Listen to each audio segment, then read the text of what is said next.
요즘 들어 뱃살, 내장지방 쏙 빼는 기능이 좋기로 소문난 레몬, 요리에도 많이 사용하는 과일이죠. 레몬에는 다양한 성분이 있어 건강에 놀라운 효능을 발휘하는데요. 레몬도 잘 알고 드셔야 제대로 된 효능을 누릴 수 있습니다.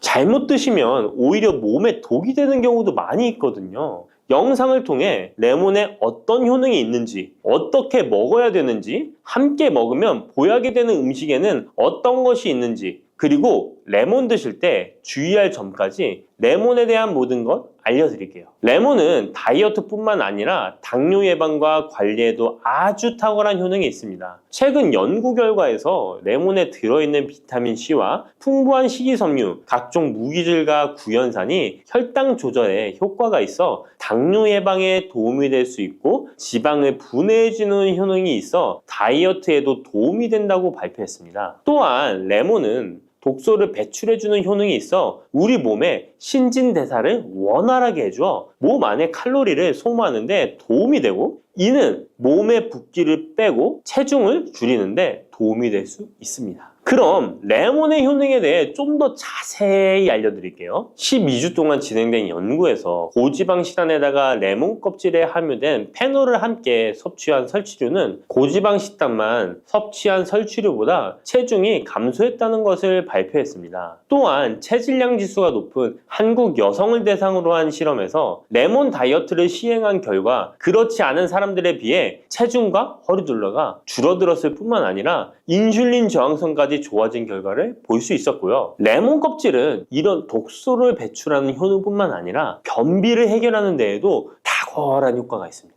레몬 껍질에는 비타민 C뿐만 아니라 혈관 건강에 좋은 헤스페리딘, 그리고 골다공증 예방과 뼈 건강에 아주 중요한 칼슘, 그리고 펙틴이라는 성분이 아주 풍부하게 들어있습니다. 바로 이 펙틴이 변비를 예방하는 데 탁월한 효능을 발휘합니다. 수용성 식이섬유인 펙틴은 위에서 대장까지 가는 동안 많은 수분을 흡수해 변을 무르게 만들어주고 장내에 머물러 있는 노폐물과 다양한 유해 물질을 흡착해 변과 함께 몸 밖으로 배출시키며 장내 환경을 깨끗하게 해주어 건강 상태를 유지하도록 도와줍니다. 그리고 레몬 과육에는 없고 오직 레몬 껍질에만 있는 성분이 있는데 디리모넨이라고 하는 천연 오일입니다. 디리모넨은 레몬에 상큼한 향을 내는 성분이기도 하며 장을 자극해 연동 운동이 활발하게 되도록 도와주어 변비를 예방해 줄 수 있습니다. 또 레몬에는 구연산이라는 성분이 풍부한데 이 구연산이 체내 지방분해 효소를 활성화시키는 역할을 해줍니다. 활성화된 지방분해 효소는 쌓여있는 내장 지방을 태워주어 허리둘레를 줄여주는데 많은 도움을 주게 되고요.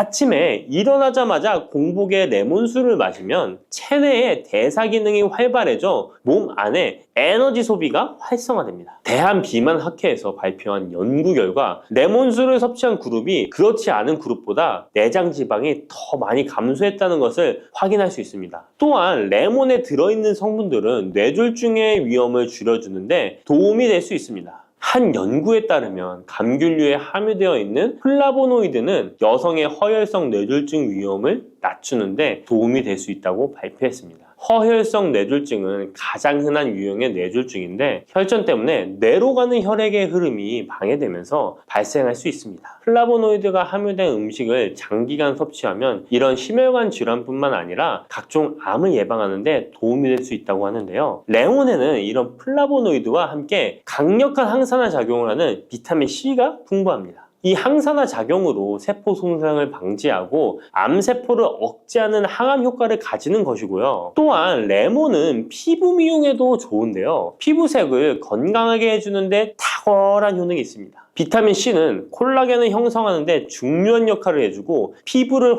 환하게 해주며 잡티를 제거해 주는데 효과가 있기 때문이죠. 그리고 레몬의 놀라운 효능 중 하나는 당뇨를 예방, 개선하는 데 탁월하다는 겁니다. 레몬에는 헤스페리딘이라는 플라보노이드 성분이 들어있습니다. 이 헤스페리딘은 인슐린 감수성을 높이는 데 도움을 주는데요. 인슐린 감수성이 좋아야 혈당이 잘 조절되는데 당뇨가 발병하면 이 감수성이 떨어지면서 인슐린 저항성이 생기게 됩니다. 헤스페리딘이 인슐린 저항성을 개선하는 데 많은 도움을 주게 됩니다. 또한 레몬에는 많은 양의 항산화 물질들이 들어있습니다. 비타민 C뿐만 아니라 폴리페놀, 폴라보노이드 등 다양한 물질들이 혈당으로 인해 공격받고 상처난 세포들을 보호해주는데 장의 베타세포를 보호해주는 것이 아주 중요한 효능입니다. 베타세포는 인슐린을 분비하는 세포인데 당뇨가 생기면 가장 먼저 타격을 받게 됩니다. 레몬을 통해 베타세포를 보호하여 당뇨를 예방할 수 있게 되는 것이죠. 이 레몬을 복용하는 가장 좋은 방법은 바로 레몬수입니다. 그럼 레몬수를 만드는 방법을 바로 알려드릴게요. 깨끗하게 씻은 레몬 1개와 물 1리터를 준비해주세요.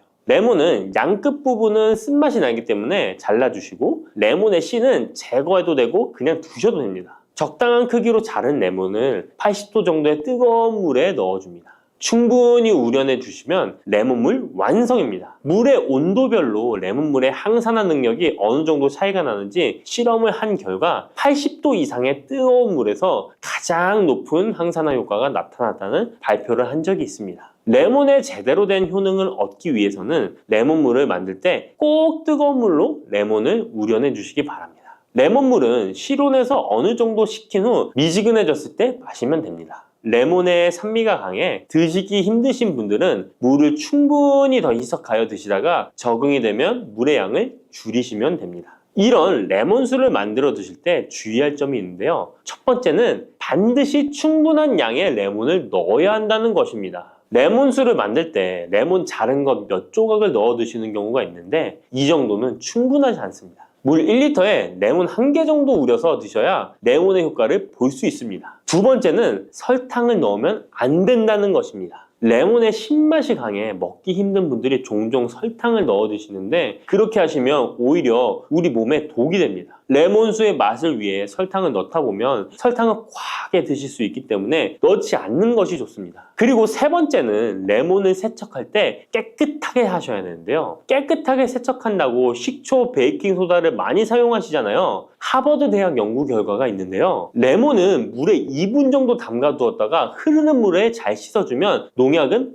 100% 제거된다고 합니다. 그런데 일반적인 상식과는 달리 베이킹소다와 식초를 사용하게 되면 농약이 일부 남아있다는 것을 발표했습니다. 레몬을 세척할 때는 아무것도 넣지 않는 깨끗한 물을 사용하시기 바랍니다. 다음으로 레몬과 함께 먹으면 시너지 효과를 내는 음식을 알려드릴게요. 첫 번째는 바로 계피입니다. 레몬과 계피를 함께 사용하여 약으로 쓰기도 하는데요. 레몬과 계피를 함께 먹으면 면역 체계를 강화해 주는데 도움이 됩니다. 계피는 향긋한 향과 매운맛이 특징인데 소화를 도와줄 뿐만 아니라 혈당 조절에도 탁월한 효능이 있습니다. 또한 레몬에는 염증을 억제하고 수치를 줄여주는 산화 방지제가 풍부한데 레몬과 계피를 지속적으로 섭취하면 강력한 항염 작용이 나타나 관절염에도 많은 도움을 받을 수 있습니다. 또한 레몬과 계피는 다이어트에도 많은 도움을 줄 수 있는데요. 계피는 혈액 속에 인슐린과 탄수화물 수치를 조절해 복부에 지방이 쌓이지 않도록 도와주기 때문입니다. 그리고 레몬은 고구마와 함께 드셔도 좋은데요. 고구마는 베타카로틴, 비타민C, 식이섬유 등이 풍부하게 함유되어 있어 염증을 감소시키고 안구세포를 보호하는 효과가 있는데요. 항산화제인 베타카로틴이 매우 풍부해서 안구 건조증의 위험을 줄이고 눈 건강에 많은 도움을 줄 수 있습니다. 레몬도 비타민C와 다양한 항산화 물질을 함유하고 있어 함께 섭취하면 항산화 효과를 더욱 높일 수가 있겠습니다. 따뜻한 생강차 한 모금이 생각이 많이 나는데요. 저는 꼭 생강을 사다가 꿀을 넣은 생강청을 해놔서 자주 마시곤 합니다. 알싸한 생강차를 마시면 몸이 따뜻해지는 게 느껴지더라고요. 몸이 차신 분들은 생강이 몸을 데우는데 효과가 있다고 많이 들어보셨을 거예요. 과연 진짜 이 생강은 우리의 몸을 따뜻하게 해주는 효과가 있을까요? 또 어떤 방법으로 먹어야 효과가 좋을지 같이 알아볼게요. 생강은 다양한 건강 효능을 가지고 있어 요즘 많은 사람들이 주목하는 식품 중 하나인 거 알고 계시나요? 생강은 우리 몸에 여러 가지 유익한 성분들이 함유되어 있는데요. 그 중에서도 진저론, 쇼가올, 진저롤 성분들은 생강의 특유의 매운맛과 향을 내는 성분들이기도 합니다. 특히 이 성분들은 노년층에게도 유익한 성분이라서 건강관리에 큰 도움이 될 수 있는데요. 주목할 만한 생강의 대표적인 성분 3가지 바로 소개해 드릴게요. 생강의 첫 번째 성분은 진저론입니다. 진저로는 생강에서 가장 대표적인 활성 성분으로 생강의 매운맛과 특유의 향을 담당하고 있는데요. 진저로는 항산화 효능이 뛰어나며 세포 손상을 막아주고 노화를 예방하는 데 도움이 됩니다. 또한 진저로는 소염 작용을 가지고 있어 염증을 줄이고 통증 완화에도 효과가 있는데요. 류머티즘 관절염, 근육통, 기타 염증성 질환에 이 성분이 도움을 줄 수 있고 면역력을 증강시키는데 중요한 역할을 해서 특히 면역력이 약해질 수 있는 노년분들에게 매우 유익한 성분입니다. 생강의 두 번째 대표 성분은 쇼가올입니다. 쇼가올은 생강을 건조하거나 가열했을 때 생기는 물질인데요. 이 성분은 항암 효과가 있다고 알려져 있어 암 예방에 효과가 있습니다. 쇼가올은 진저론보다 강력한 항염증 작용을 하는데요. 이 성분은 염증을 유발하는 물질인 프로스타글란딘의 생성을 억제하는데 매우 효과적인 것으로 밝혀졌습니다. 쇼가올은 소화기 계통에 유익한 성분으로 유명한데요. 위의 점막을 보호하고 위염을 예방하며 소화불량을 개선하는 데 유용하며 위장을 자극하여 소화를 돕고 변비를 완화하는 데 중요한 역할을 합니다. 소화 기능이 떨어지기 쉬운 노년층에게 특히 유용한 성분입니다. 생강의 세 번째 대표 성분은 진저롤입니다. 진저롤은 생강을 신선한 상태에서 섭취할 때 함유되어 있는 성분인데요. 이 진저롤은 진통 효과가 뛰어나고 항염증 작용을 통해 몸의 염증을 줄이는 데 도움을 줍니다. 이 성분은 혈액순환을 촉진하고 체온을 올려주는 효과가 있어 특히 수족냉증에 효과적입니다. 어르신분들 중 혹시 겨울만 되면 손과 발이 차신 분들이 있으신가요? 생강의 이 성분은 노년층에게 자주 겪는 손발 차가운 문제를 해결하는 데 큰 도움이 될 수 있습니다.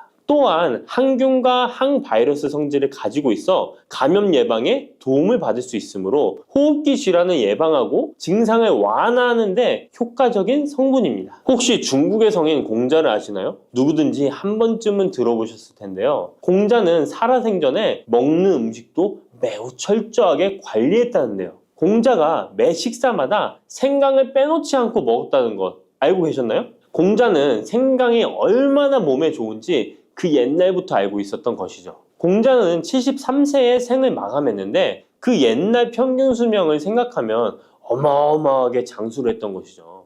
이렇게 건강에 좋은 생강, 생강이 왜 그렇게 좋은지, 생강이 이 우리 건강에 어떤 도움이 되는지 4가지 주요 효능을 소개해 드릴게요. 생강의 효능 첫 번째는 면역력 강화입니다. 서울대 노화연구소에서 꼽은 면역력에 좋은 식품 3가지 안에 이 생강이 포함되는 거 알고 계셨나요? 생강에는 아까 소개해드렸던 3가지 성분 진저론, 쇼가올, 진저롤이 포함되어 있어 면역력을 강화하는 데 매우 효과적입니다. 특히 항염증 효과가 뛰어나 몸의 염증을 줄여주고 면역 체계가 더 강하게 작동하도록 도와주는데요. 면역력이 떨어지기 쉬운 노년층에게는 자주 섭취하는 것이 좋은 식품입니다. 생강을 꾸준히 섭취하면 감기나 각종 질병에 걸리는 확률을 낮출 수 있다는 거 잊지 마세요. 생강의 두 번째 효능은 항산화 효과입니다. 미국 국립암연구소가 꼽은 항산화 식품 1등급인 생강은 진저론과 쇼가올 같은 성분이 포함되어 있는데요. 이 성분들은 강력한 항산화 효과를 가지고 있으며 이 항산화 물질은 우리 몸에서 자유 라디칼이라는 유해 물질을 제거해 주어 노화, 염증, 심혈관 질환과 각종 질병을 예방하는 데 중요한 역할을 합니다. 특히 생강은 세포의 산화 스트레스를 줄이고 피로 회복과 노화 방지에 효과적이어서 건강한 노년을 위해 꼭 필요한 식품이라고 할 수 있죠. 생강의 세 번째 효능은 바로 수족냉증 완화입니다. 수족냉증은 특히 노년층에게 흔하게 나타나는 증상 중 하나인데요. 손발이 차가워지고 특히 겨울철에 더 불편함을 겪는 분들이 많으시죠. 생강은 혈액순환을 촉진시켜주는 효과가 있어 수족냉증을 완화하는 데 탁월합니다. 생강의 진저롤 성분이 체온을 높여주고 혈관을 확장시켜서 손발이 따뜻해지는 데 도움을 줍니다. 또한 한의학에서는 생강이 몸의 찬 기운을 밖으로 내보내주고 또 몸 안에 열을 발산해주는 효능이 있다고 유명한데요. 우리 옛 조상부터 이 생강이 몸을 따뜻하게 해주는 효과가 있다는 것을 알고 있었던 것이죠. 생강의 네 번째 효능은 소화불량 개선입니다. 예전처럼 많이 먹지도 않았는데 속이 더부룩하신 분들 많이 계시죠. 소화불량은 나이가 들면서 자주 겪게 되는 문제인데요. 생강은 소화불량을 개선하는데 매우 효과적입니다.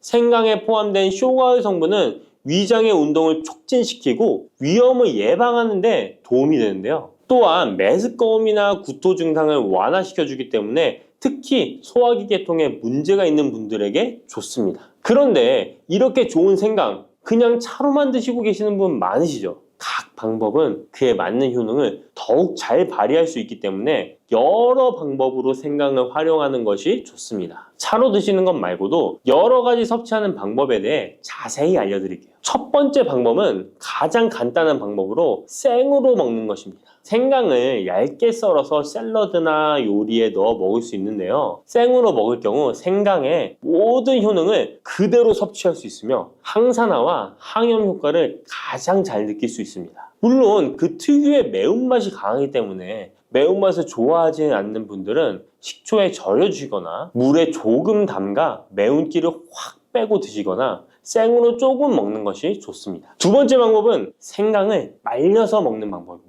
생강을 건조해서 차나 국물에 넣어 먹을 수 있는데요. 볕이 잘 들고 통풍이 잘 되는 곳에 말리셔도 되고 아니면 음식 건조기에 넣고 말리셔도 됩니다. 말린 생강은 소화 기능을 더욱 돋고 소염작용을 강화하는 데 효과적입니다. 또한 말린 생강은 장시간 보관이 가능하고 생강의 매운맛이 부드럽게 중화되어 편하게 섭취 가능한데요. 체온을 높여주는 효과가 있어 겨울철에 특히 유용합니다. 차로 끓여 마시면 몸을 따뜻하게 해주고 피로 회복에도 도움이 됩니다. 세 번째 방법은 생강을 가루로 내서 먹는 방법입니다.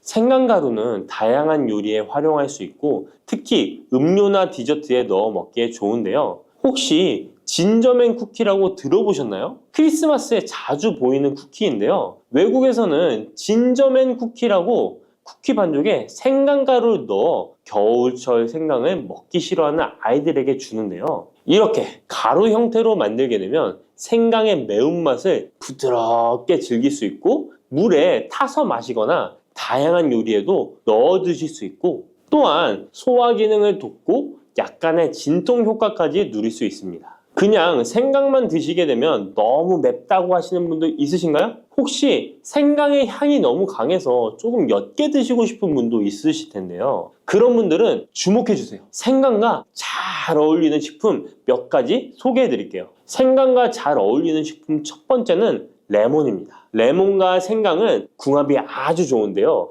레몬은 비타민C가 풍부해서 면역력 강화에 도움을 주고 생강은 항산화 작용을 하는데요. 두 가지를 함께 섭취하면 서로 효과가 극대화돼서 특히 감기 예방에 탁월합니다. 또한 레몬은 소화 촉진에 도움을 주며 생강도 소화불량 개선에 뛰어난 효능이 있는데요. 이 둘을 함께 드시면 소화 기능이 개선되고 면역력 강화와 항산화 효과까지 배가 된다는 것 잊지 마세요. 생강과 레몬은 레몬 생강차나 레몬과 생강을 함께 넣은 샐러드로 드시는 것을 추천드립니다. 생강과 궁합이 좋은 식품 두 번째는 강황입니다. 강황은 생강과 함께 먹으면 항염증, 항암, 면역력 증진 효과가 매우 강력해지는데요. 강황의 주성분인 커큐민은 항염증과 항산화 작용이 뛰어나 생강의 진저론, 쇼가올, 진저롤과 함께 염증을 줄이고 세포 보호 효과를 극대화할 수 있습니다.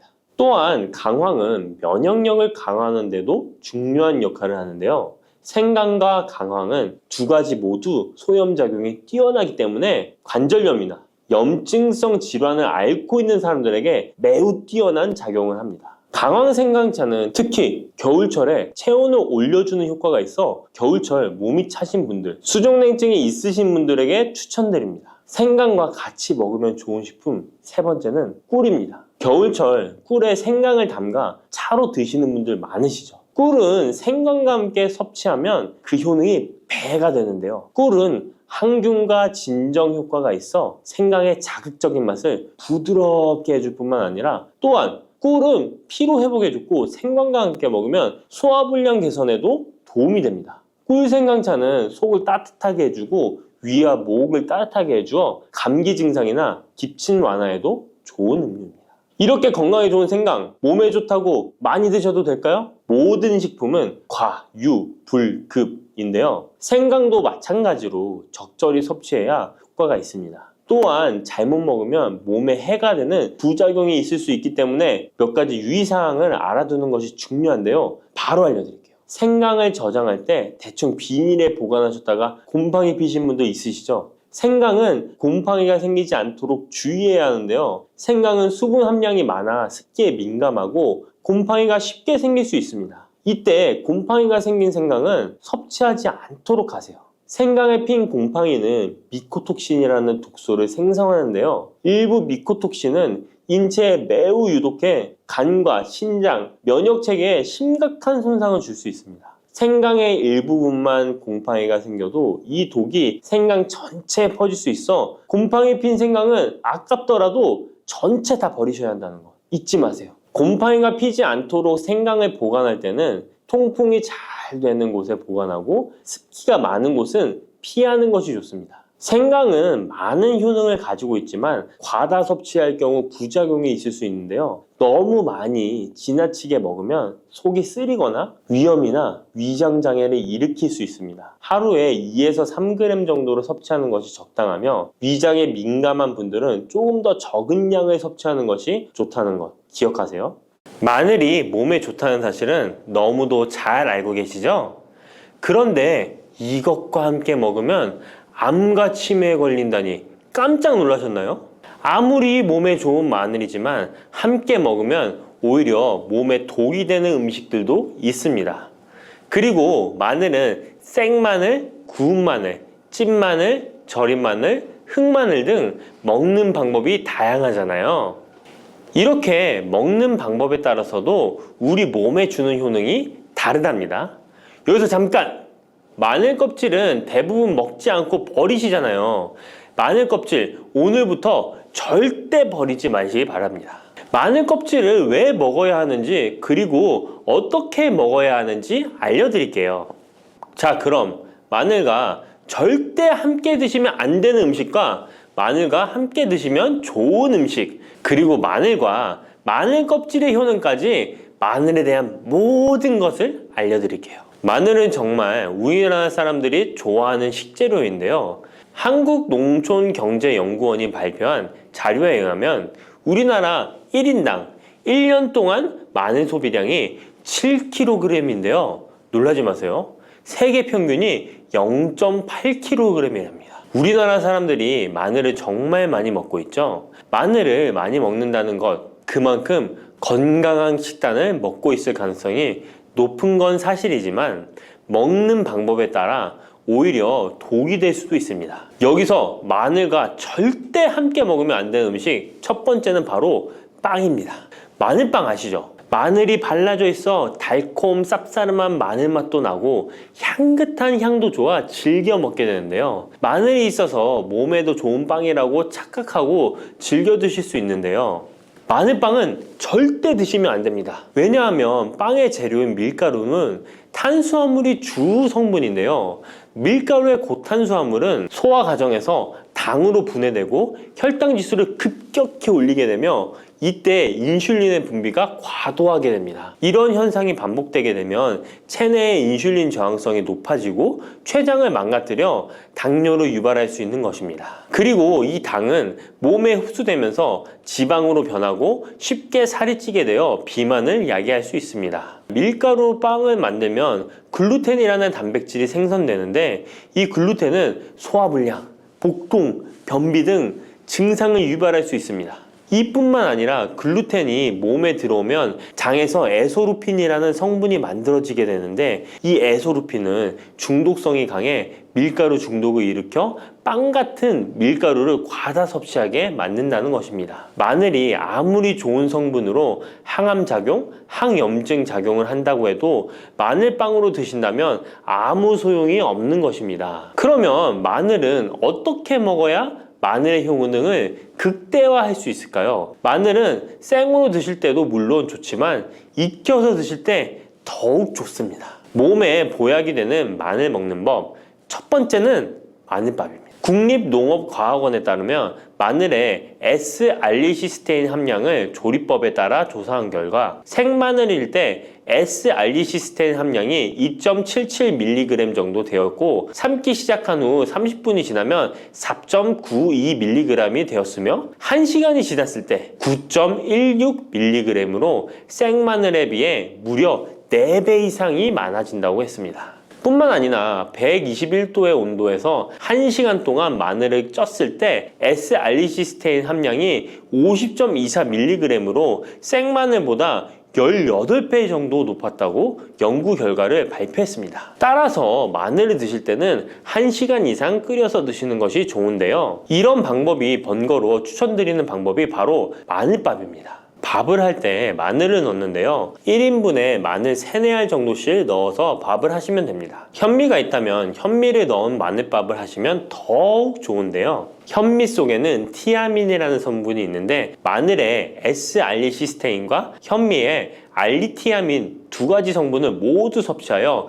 항암 효과뿐만 아니라 피로회복, 근육통 완화에도 좋은 밥이 되는 것입니다. 그럼 마늘밥을 하기 위해 마늘을 까고 나면 껍질은 어떻게 하셨나요? 버리셨나요? 오늘부터는 절대 버리지 말기 바랍니다. 마늘에 효능하면 첫 번째로 생각나는 것이 아마도 항암 효과일 거예요. 그런데 마늘 껍질을 통해 엄청난 항암 효과를 누릴 수 있는데요. 우리나라 연구진에서 연구한 결과 마늘 껍질을 70% 에탄올 용매로 반복 추출해서 만든 마늘 껍질 추출물이 암 예방 효과에 탁월한 효능이 있다고 발표되었습니다. 특히 유방암, 위암, 간암, 대장암, 폐암, 세포뿐 아니라 다양한 암세포에 대한 억제 효과가 있다고 했는데요. 그 중에서도 유방암 세포의 증식을 억제하는 데 효과가 가장 높았다고 합니다. 마늘 껍질의 두 번째 효능은 바로 심혈관을 튼튼하게 한다는 것입니다. 마늘 껍질은 마늘 알맹이보다 식이섬유가 4배, 폴리페놀이 7배나 많게 함유되어 있는데요. 식이섬유는 혈관 내에 나쁜 콜레스테롤을 흡착해 몸 밖으로 배출하는 데 도움을 주고 항산화 성분인 폴리페놀은 콜레스테롤이 산화되는 것을 막아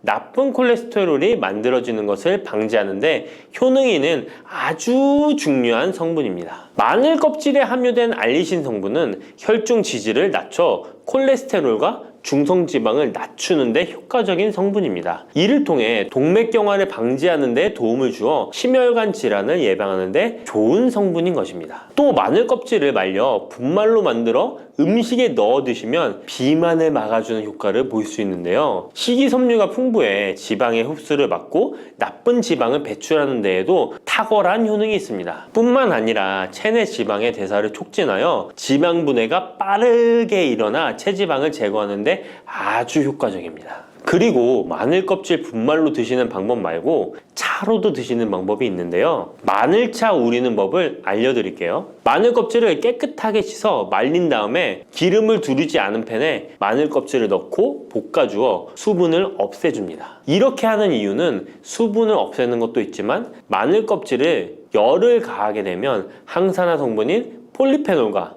플라보노이드 성분이 증가하기 때문입니다. 이렇게 수분을 없앤 마늘 껍질을 냉동실에다 보관하셨다가 드실 때 끓는 물에 소주 반 컵을 넣고 물 1리터, 마늘 껍질 15g 정도 넣고 끓여주시면 됩니다. 이렇게 끓인 마늘 껍질차를 따뜻하게 드셔도 되고 냉장고에 넣어 시원하게 드셔도 괜찮습니다. 마늘이 몸에 좋다고 해서 꿀에 마늘을 재워 드시는 분 계시잖아요. 물론 꿀마늘이 몸에 좋은 분들도 계시지만 꿀과 마늘은 절대 함께 드시면 안 되는 음식입니다. 식품 비방이라는 문헌에 보면 꿀과 마늘은 함께 먹으면 안 된다라고 적혀 있는데요. 그 이유는 꿀과 마늘은 둘 다 열을 내는 뜨거운 음식이기 때문입니다. 꿀과 마늘을 함께 먹게 되면 체질이 맞지 않는 경우에는 부작용이 클 수 있기 때문입니다. 체질에 맞지 않는 분들이 이 꿀마늘을 드시게 되면 눈의 충혈이 잦아지고 노화가 빨라질 수 있습니다. 돋보기를 빨리 쓸 수 있게 된다는 거죠. 또한 두통이 생기며 피부에도 트러블이 생기는 부작용도 있으니 꼭 기억하시기 바랍니다. 당 섭취에 주의하셔야 하는 당뇨, 고지혈증을 갖고 계신 분들이나 암 환자분들은 절대로 꿀마늘을 드시면 안 됩니다. 그렇다면 마늘을 또 어떻게 드시는 것이 좋을까요? 바로 다양한 쌈채소와 함께 드시는 것을 추천드립니다. 마늘의 매운맛을 내는 알리신 성분이 혈관을 건강하게 하여 암을 예방하고 쌈채소를 통해 다양한 비타민과 무기질을 섭취하며 풍부한 항산화 물질도 섭취해 활성산소를 제거하고 혈관을 깨끗하게 해 노화를 방지하고 활력이 넘치는 건강한 몸이 될 수 있는 것이죠. 그런데 마늘을 반찬으로 만들어 드실 때 절대 드시면 안 되는 것이 있습니다. 그것은 바로 마늘장아찌입니다. 아니, 마늘장아찌가 왜? 라고 의문이 생기는 분들이 계시죠? 모든 마늘장아찌가 안 된다는 것이 아니라 설탕이 많이 들어간 마늘장아찌는 만들어 드시면 안 됩니다. 시중에 판매되는 마늘장아찌에는 설탕이 많이 들어가 있을 가능성이 높으니 절대 드시지 않기를 바랍니다. 몸에 좋은 마늘도 설탕과 함께 먹으면 오히려 독이 되는데요. 설탕이 많이 함유된 마늘장아찌를 드시게 되면 혈당이 급격하게 오르고 인슐린 저항성이 높아지며 혈액 속에 중성지방이 많아져 혈액을 끈적하게 만들게 됩니다. 또한 설탕을 많이 섭취하게 되면 뇌에서 기억력을 담당하는 해마의 크기를 줄어들게 해 기억력을 감퇴시키고 나아가 치매를 일으킬 수도 있습니다. 집에서 마늘장아찌를 담가 드실 때는 설탕을 넣지 말고 건강한 식재료만을 사용하시는 것이, 마늘을 건강하게 드실 수 있는 또 다른 방법은 흑마늘을 추천드립니다. 마늘에 열을 가하면 마늘색이 점점 짙어져 결국 까맣게 변하는 흑마늘이 되는데요. 그 이유는 마늘 속에 있는 당류와 단백질인 아미노산이 반응하여 갈색을 띠는 멜라노이딘 색소가 만들어지기 때문입니다. 이 반응을 마이야르 반응이라고 하죠. 고기를 구우면 빨간색의 고기가 점점 희어지다 갈색으로 변하는 반응과 같은 원리인 것입니다. 이렇게 흑마늘을 만들게 되면 생마늘보다 S알리스테인 성분이 5배가 많아질 뿐만 아니라 새로운 항산화 물질들이 많이 만들어지게 됩니다. 항암 효과가 뛰어난 폴리페놀이 생마늘에 비해 4배 이상 많아지고 위액 분비를 촉진해 소화를 잘 되게 하는 효능도 있으니 잊지 마시고 흑마늘을 만들어 주시기 바랍니다. 마늘은 또 요리할 때 많이 사용하는 재료인데요. 마늘을 얇게 썰어 기름에 튀긴 마늘튀김을 절대 드시면 안 됩니다. 기름에 마늘을 튀기면 마늘 향도 좋고 마늘의 매운맛은 없어지고 단맛은 좋아져 남녀노소 좋아하는 식재료가 되는데요. 뜨거운 기름에 튀긴 마늘은 우리 몸에 좋은 항산화, 항암 물질들을 파괴하고 몸에 안 좋은 탄수화물만 남은 음식이 됩니다. 마늘을 튀길 때 사용하는 기름은 오메가6 지방산이 많은 식용유를 사용하게 되는데요. 이런 기름을 많이 먹게 되면 몸 안에 지방산 불균형이 일어나 염증 수치가 높아질 수 있습니다. 튀긴 마늘을 섭취하게 되면 당 독소 또한 높아져 결국 우리 몸에 인슐린 저항성이 높아지는 악영향을 주는 것이죠. 만약 기름에 튀긴 마늘을 드시고 싶다면 한 가지 방법이 있는데요. 그것은 올리브유를 사용하시고 불을 오래 가열하지 말고 살짝만 가열하여 마늘도 튀기듯이 오래 하지 말고 살짝만 익혀서 드시면 향도 좋고 몸에도 좋은 마늘을 드실 수 있습니다. 올리브유를 이용한 마늘을 드시는 방법 하나 더 알려드리겠습니다. 그것은 올리브유에 마늘을 재워 먹는 방법인데요. 먼저 마늘을 끓는 물에 넣어 5분 정도 데쳐주시고요. 소독된 병에 마늘을 담고 올리브유를 가득 담아줍니다. 이때 통후추를 조금 넣어주면 풍미를 더욱 높일 수 있습니다. 올리브유와 마늘이 만나 항산화 성분, 항암 물질이 극대화되어 혈관을 튼튼히 하고 혈전의 생성을 막고 혈류를 원활하게 하여 치매를 예방하고 심장마비와 뇌졸중까지 예방할 수 있는 보약이 되는 것입니다. 이렇게 만든 마늘 올리브유 절임은 반찬으로 드셔도 좋고 생선 요리를 할 때 이 마늘을 으깨어 생선에 발라주면 생선 비린내를 잡아줄 뿐만 아니라 마늘과 올리브유의 풍미가 더해져서 더욱 맛있는 요리가 될 수 있습니다. 이렇게 좋은 마늘도 드실 때 주의하셔야 할 분들이 계신데요. 마늘의 효능 중에 혈전을 제거하고 혈류를 원활하게 하는 효능이 있었잖아요. 이런 효능이 혈액을 묽게 만들기 때문인데요. 와파린, 아스피린 같은 혈전 용해제를 복용하시는 분들이 마늘을 많이 드시게 되면 상처가 났을 때 피가 잘 멈추지 않을 수 있으니 주의하시기 바랍니다. 평소 위염이나 위궤양이 있어서 위가 안 좋으신 분들은 마늘에 알리신 성분이 위 점막을 자극하여 증상이 악화될 수 있으니 주의하시기 바랍니다. 그리고 과민성 대장 증후군이 있는 분들도 마늘을 많이 드시게 되면 복통이 일어날 수 있으니 마늘은 조금만 드시길 바랍니다. 블루베리는 세계 10대 건강식품에 들어갈 만큼 우리 몸을 건강하게 하는데 도움이 되는 과일입니다. 최근 10년간 소비량이 가장 많이 늘어난 과일이기도 한데요. 특히 50대 이상에서 급속도로 섭취량이 늘어나고 있습니다. 이렇게 섭취량이 급속도로 올라가고 있는 이유는 블루베리가 먹기에도 편하고 건강에도 좋다고 알려져 있기 때문인데요. 냉동 블루베리의 판매량도 함께 증가하고 있습니다. 냉동 블루베리를 씻지 않고 그냥 드시는 분들이 많아지고 있는데요. 누구는 그냥 먹어도 된다. 어떤 사람은 반드시 씻어서 먹어야 된다. 의견이 분분합니다. 영상을 통해서 블루베리를 먹는 방법과 블루베리의 효능, 함께 먹으면 안 되는 음식과 함께 먹으면 좋은 음식까지 블루베리에 대한 모든 것 알려드리겠습니다. 먼저 냉동 블루베리 씻어야 되느냐 그냥 먹어도 되느냐 완벽하게 정리해드리겠습니다. 결론부터 말하자면 씻어서 드시는 것이 안전하다입니다. 먼저 냉동 블루베리를 구입하셨다면 식품의 유형을 확인하시기 바랍니다. 식품의 유형에 과체 가공품이라고 적혀 있다면 씻어서 냉동한 블루베리이기 때문에 그냥 드셔도 되긴 합니다. 그런데 식품 유형에 농산물이라고 표기되어 있다면 이것은 씻지 않고 냉동되어 유통된 블루베리이기 때문에 반드시 씻어서 드시는 것이 좋습니다. 그런데 간혹 식품의 유형이 표기되어 있지 않은 제품들도 있는데요. 이런 제품도 씻어서 드시는 게 좋겠죠? 2022년 한국소비자연맹에서 현재 시중에서 판매되고 있는 냉동과일, 블루베리, 망고, 딸기 등의 제품을 선정하여 안정성 평가를 했는데요. 과체 가공품 같은 세척과일 제품에서 미생물, 잔류농약, 곰팡이, 독소 등의 검사에서 규격 기준에는 적합하긴 했지만 미생물과 잔류농약이 검출된 제품들도 있었습니다. 이 자료를 바탕으로 한다면 냉동 블루베리 제품도 이미 씻어서 유통이 되고 있다고 할지라도 한번 씻어서 드시는 것이 좋겠습니다. 블루베리를 씻는 방법은 흐르는 물에 30초 정도만 씻어주면 되는데요. 깨끗이 씻는다고 블루베리를 물에 오래 담가두거나 흐르는 물에서도 오래 씻으면 안 됩니다. 블루베리에 함유된 안토시아닌 성분은 수용성이기 때문에 영양소가 다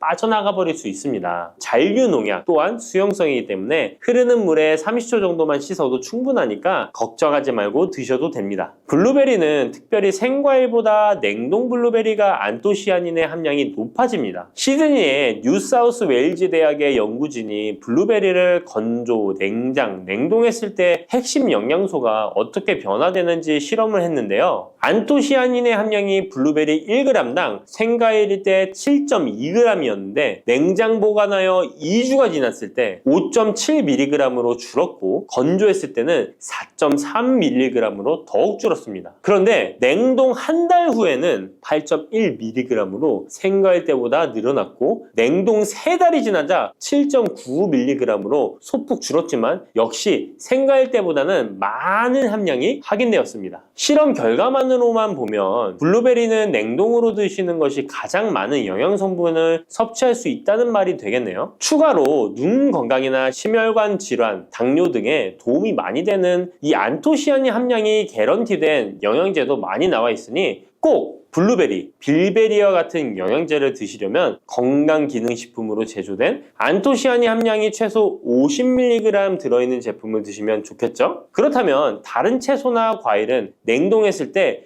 핵심 영양소의 함량이 어떻게 될까요? 영양소에 따라 보존력이 강한 것도 있고 약한 것도 있는데요. 딸기의 한 종류인 라즈베리는 폴리페놀이 핵심 영양소인데요. 생과일 때보다 냉동일 때 킬로그램당 폴리페놀의 함량이 100mg 정도 상승하는 것으로 나타났습니다. 당근의 경우에는 핵심 영양소가 베타카로틴인데요. 냉동 보관했을 때 3개월이 지나면 베타카로틴의 함량이 현저히 감소하는 것으로 확인되었습니다. 이렇듯 냉동 채소, 냉동 과일은 핵심 영양 성분에 따라 함량이 높아질 수도 있고 낮아질 수도 있습니다. 냉동 블루베리를 구입하셔서 보관할 때는 주의할 사항이 있습니다. 판매되는 냉동 블루베리는 대량으로 포장되어 있는데요. 한 번에 드실 수 없는 양이죠. 냉동 블루베리는 해동해서 드시게 되면 녹으면서 안토시아닌까지 함께 녹아 나오기 때문에 냉동실에서 꺼내 바로 드시는 것이 좋습니다. 혹시나 해동이 되었다면 다시 냉동하시면 안 됩니다. 해동이 되면서 미생물이 증식을 하게 되며 그 상태로 냉동을 하면 미생물까지 함께 냉동이 되고 그것을 드시게 되면 복통, 설사를 유발할 수 있습니다. 자, 이제 블루베리의 효능에 대해 알아보겠습니다. 블루베리의 핵심 영양소인 안토시아닌은 폴리페놀의 일종으로 식물에 많이 함유된 청자색을 띠는 성분인데요.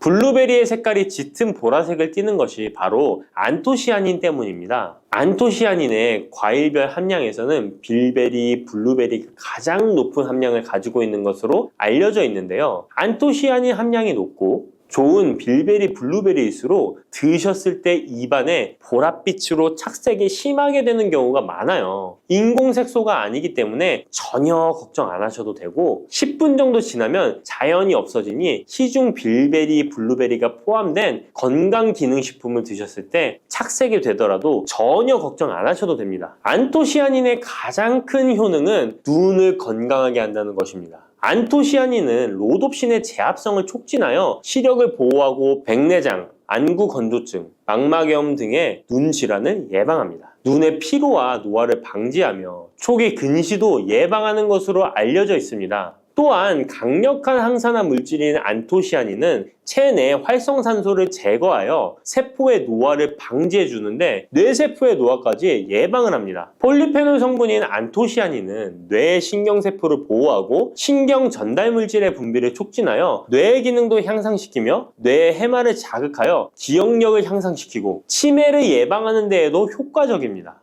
테로스틸벤 성분이 뇌의 신경 전달 물질인 도파민과 노르에피네프린의 분비를 촉진하여 집중력을 향상시키는 데에도 도움을 주는 것으로 알려져 있습니다. 간단히 말하자면 블루베리를 꾸준히 섭취하시면 기억력, 집중력을 향상시키고 치매를 예방하는 데에도 조금이나마 도움을 줄 수 있다는 것이에요. 또한 활성산소를 제거하는 안토시아닌은 피부 미용에도 좋은 효능을 발휘하는데요. 피부 노화를 방지할 뿐만 아니라 염증을 제거하고 억제하는 효과도 있어서 여드름, 피부를 개선하는 데에도 도움이 됩니다. 또한 비타민과 미네랄이 풍부하여 피부를 건강하게 유지하고 풍부한 안토시아닌과 비타민C는 피부의 수분을 유지하는 데 도움을 주어 주름을 예방하고 피부톤을 밝게 하는 데에도 도움을 줍니다. 그리고 풍부한 식이섬유는 장의 운동을 촉진시켜주고 장 내의 노폐물을 흡착하고 배출시켜 피부 트러블을 개선하는 효과도 있습니다. 나이가 들면서 머리숱도 많이 줄어들게 되어 탈모로 걱정하시는 분들도 늘어나는데요. 블루베리는 탈모 예방에도 효과적이에요. 블루베리의 안토시아닌은 튼튼한 모발이 자라날 수 있도록 모낭세포를 자극해주고 두피세포의 노화를 예방하여 탈모를 예방하게 되는 것입니다. 또한 블루베리에 함유된 비타민C는 머리카락 조직 형성에 필수적인 성분이고 콜라겐 생성을 촉진하여 모발을 강화하고 두피 건강을 증진하는 데에도 도움이 됩니다. 항산화 성분인 안토시아닌은 머리카락 세포를 손상시키는 자유라디칼을 제거하고 머리카락 손상을 예방하는 데 도움이 되어 탈모를 예방하는 것입니다. 블루베리는 당뇨의 위험이 있는 분들에게 특히 도움이 되는데요. 블루베리는 혈당 수치를 낮추어주고 당분을 에너지원으로 사용하는 신진대사의 과정을 촉진해주는 효능이 있습니다. 미국의 당뇨병 협회는 블루베리를 당뇨병 슈퍼푸드라고 부르며 블루베리를 꾸준히 섭취하면 인슐린 감수성을 향상시키고 혈당을 낮추는 데 도움이 된다고 발표했습니다. 블루베리에 대한 연구를 진행했는데요. 하루에 150g의 블루베리를 섭취한 실험군은 혈당 스파이크의 발생이 낮아졌고 인슐린 수치 또한 낮아진 것으로 확인되었다고 발표했습니다. 블루베리에 함유된 안토시아닌 뿐만 아니라 칼륨, 비타민 B6는 심장 건강을 지키는 데 도움을 주는데요. 이 성분들은 체내 콜레스테롤과 혈액의 지방을 감소시켜 혈액순환을 원활하게 해줍니다. 이런 효능을 한방으로 심장마비나 협심증을 일으키는 죽상동맥경화증을 예방하는 데 도움을 주게 됩니다. 또한 호모시스테인이 체내에 과하게 축적되면 혈관을 손상시키고 혈전을 생성하여 심장마비, 뇌졸중 등의 심혈관 질환을 유발할 수 있는데요. 블루베리의 풍부한 엽산과 비타민 B6는 호모시스테인의 축적을 방지하여 심혈관 질환을 예방할 수 있습니다. 블루베리는 많이 드시는데 블루베리 잎에는 관심이 별로 없는 것이 사실인데요. 블루베리 잎이 열매의 항산화 효능보다 뛰어나다는 사실 알고 계신가요? 블루베리 잎은 열매보다 안토시아닌 함량이 높고 또한 폴리페놀의 일종인 클로로겐산의 함량도 높아 열매보다 항산화 효과가 20에서 30배 높은 것으로 알려져 있습니다. 놀랍지 않나요? 이러한 블루베리 잎은 차로 우려서 드시면 되는데요. 물 1리터에 잎 4g을 넣고 10분 정도 끓인 후에 식혀서 드시면 됩니다. 블루베리가 새콤달콤한 맛이 난다면 블루베리 잎차는 구수한 맛이 나는 것이 특징입니다. 이렇게 좋은 블루베리도 함께 먹으면 안 되는 음식이 있는데요. 바로 우유입니다. 깜짝 놀라지 않으셨나요? 보통 냉동 블루베리를 우유와 함께 믹서기에 갈아서 주스로 많이 드시는데요. 이렇게 되면 블루베리의 영양소가 파괴됩니다. 국제의학 바이오 저널의 연구에 따르면 블루베리의 폴리페놀 성분과 우유 단백질의 친화성 때문에 블루베리와 우유를 함께 먹게 되면 블루베리의 항산화 성분이 대부분 파괴된다고 발표했습니다. 그리고 우유에 함유된 칼슘은 블루베리의 안토시아닌과 만나면 칼레이드화 되는데요. 이것은 둘이 결합하여 덩어리를 만든다는 것입니다. 이렇게 덩어리가 된 물질은 불용성 침전물로서 체내에서 녹거나 흡수되지 않고 몸 밖으로 배출되게 됩니다. 이 과정에서 체내에 머물며 소화되지 않기 때문에 위와 장에 큰 부담을 주게 됩니다. 이 때문에 블루베리와 우유를 자주 섭취하시거나